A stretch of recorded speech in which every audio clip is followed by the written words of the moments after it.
پدر بزرگ هم از خوشی گوسفند قربانی کرد، نان پختند و مردم قریه را دعوت کردند. صدای ساز و خنده در خانه های گیلی پیچید.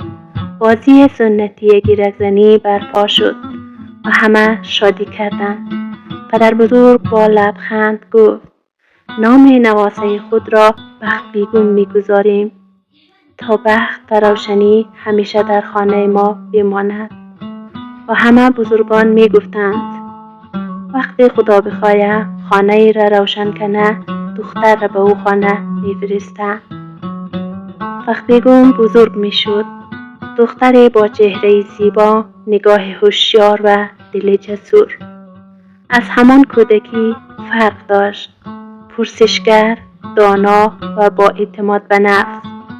او نه فقط چراغ خانه خود، بلکه امید دل مادر و غرور پدرش بود.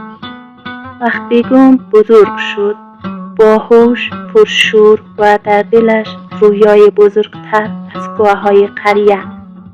او میخواست دکتر شود تا درد مردمش را درمان کند و خدمتگزار جامعهش باشد.